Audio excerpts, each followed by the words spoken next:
Okay, so welcome back to CBP Voice. If you're new here, my name is Sydney. I am the CEO and founder of Chaos Before Peace, and Chaos Before Peace is a health and wellness company rooted in truth and reality.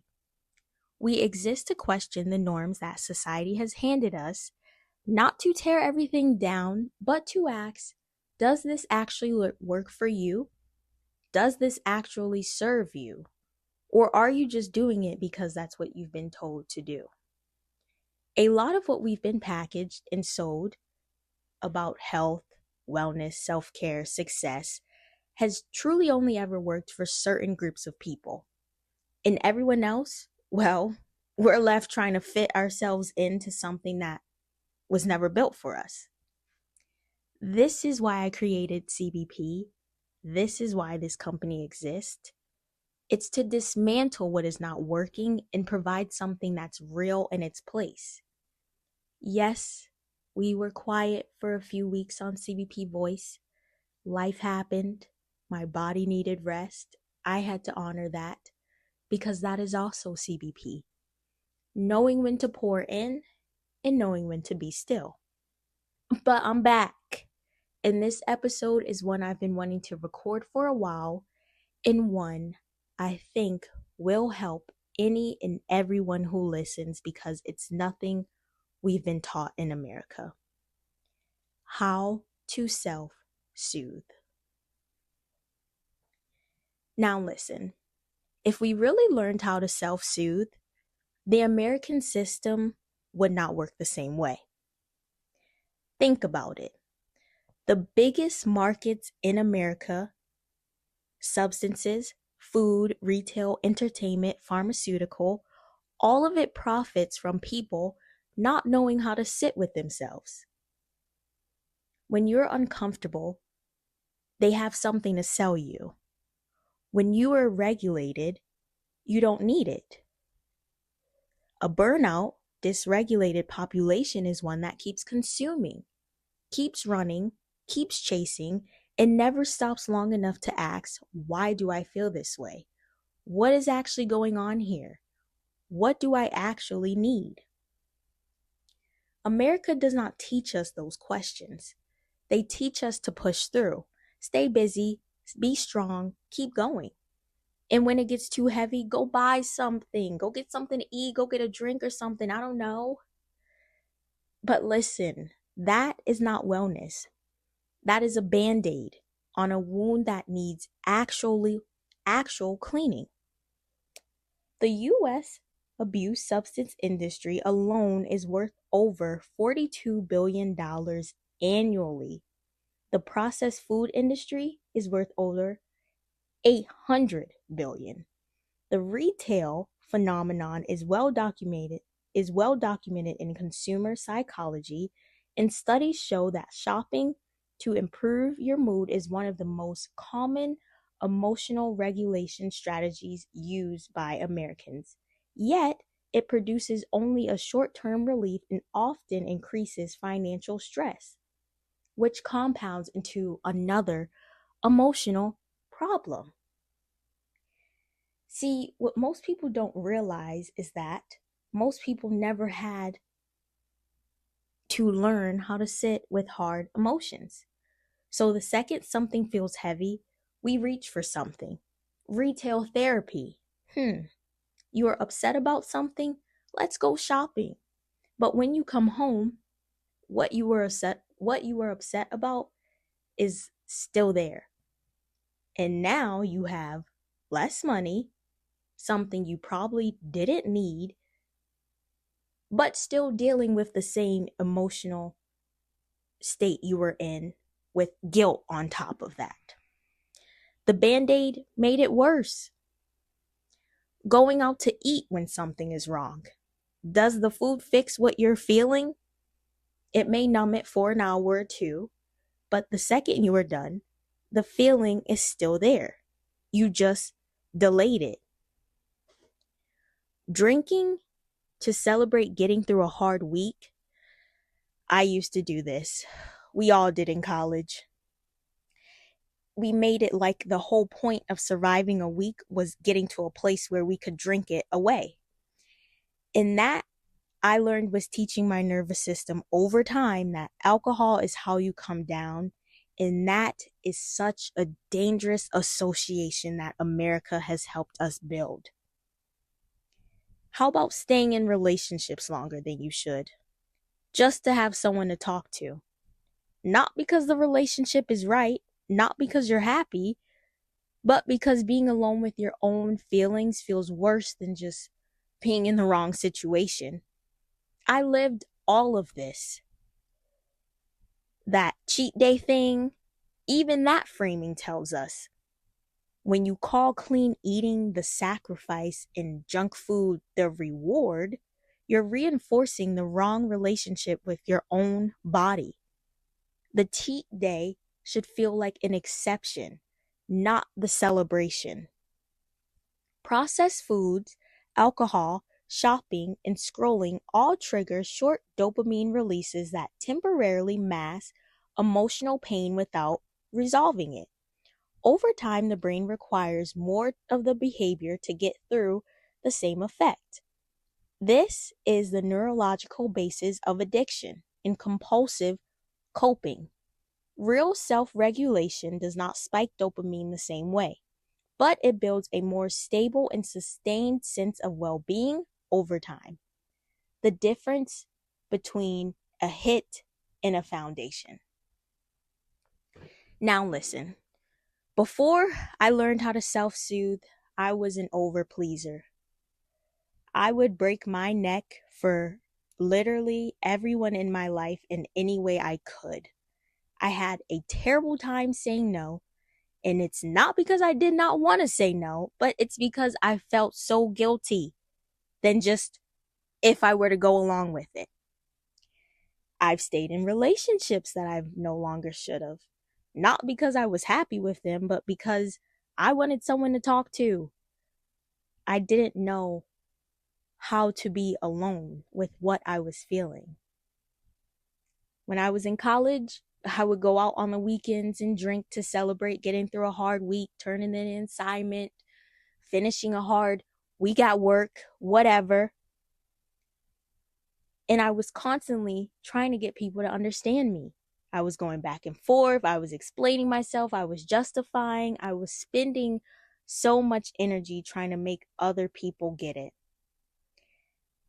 And what I realized looking back in all of that was a single thing. I just didn't trust myself.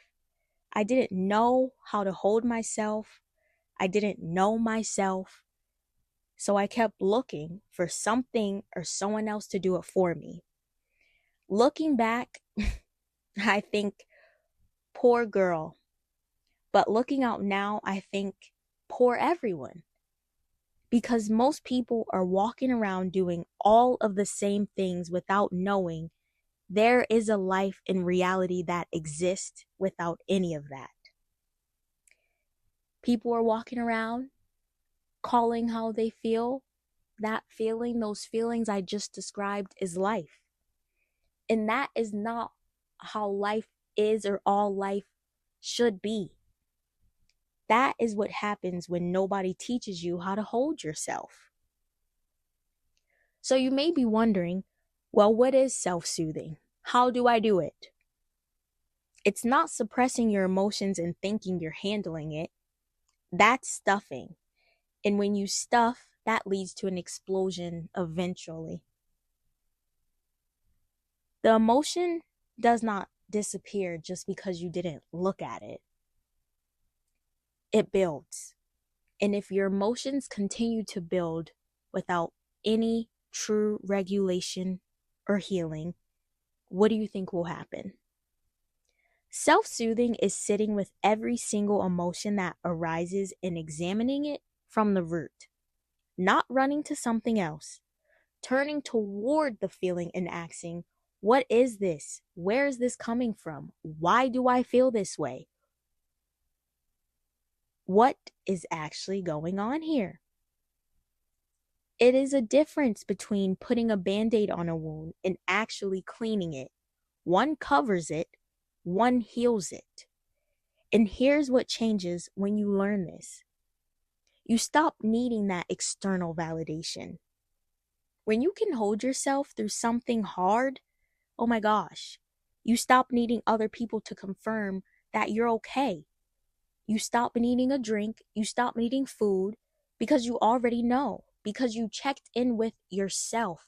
You worked through it. You know why this emotion is here. You know why it has arrived, and you know how to soothe it. You worked through it. That builds self-trust. Acting on your instincts without needing a check-in. Chasing your dreams without needing a yes first. That is freedom. Not the kind you buy, the kind you build by consistently showing up for yourself. So, how do you start? What do you do? One of my favorite ways is the 5 whys. You write down what is bothering you. Then you ask why. And you write that out. Then you ask why again.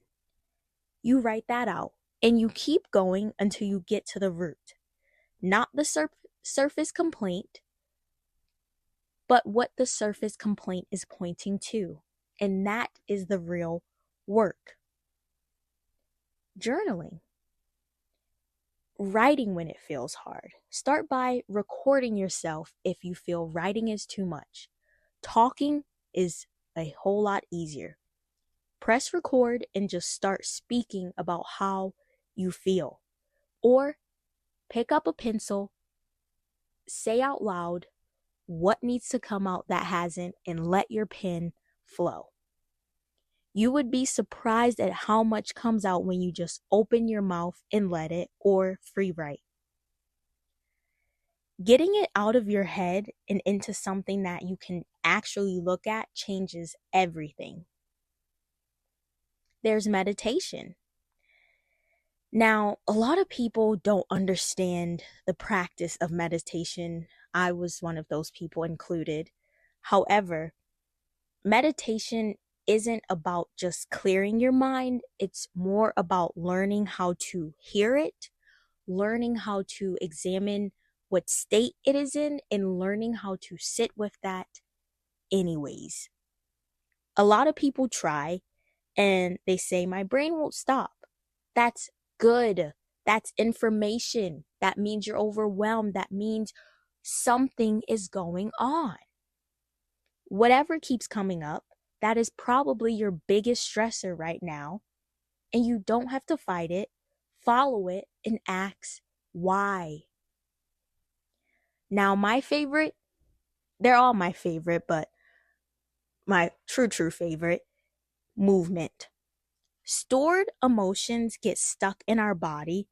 The tension, the headaches, the tightness, the illnesses. A lot of people do not realize that comes from suppressed emotions.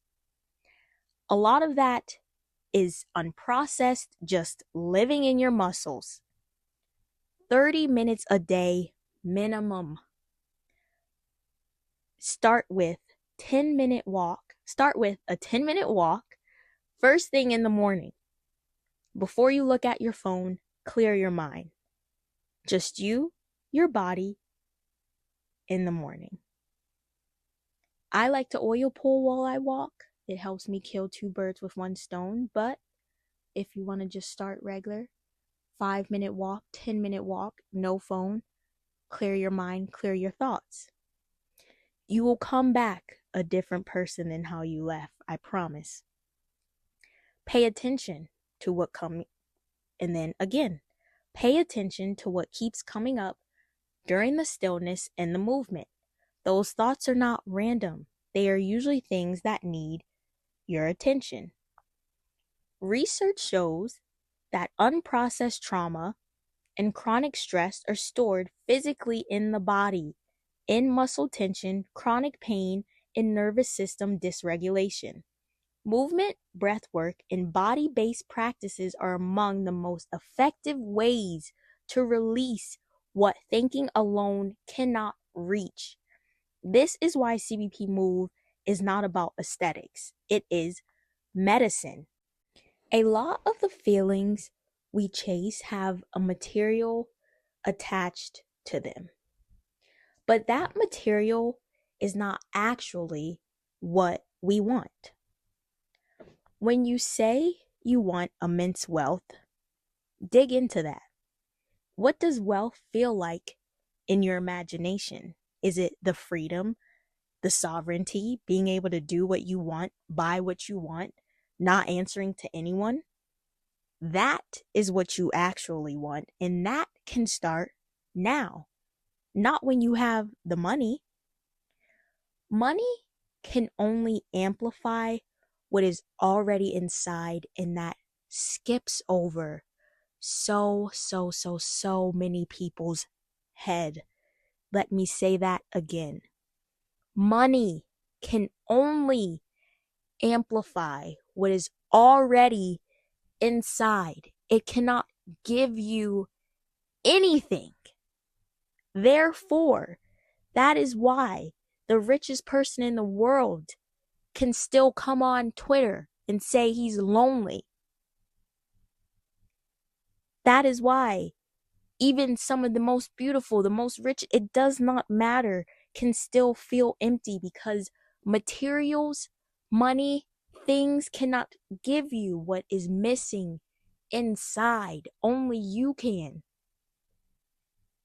Real sovereignty starts with who dictates your mood in your day.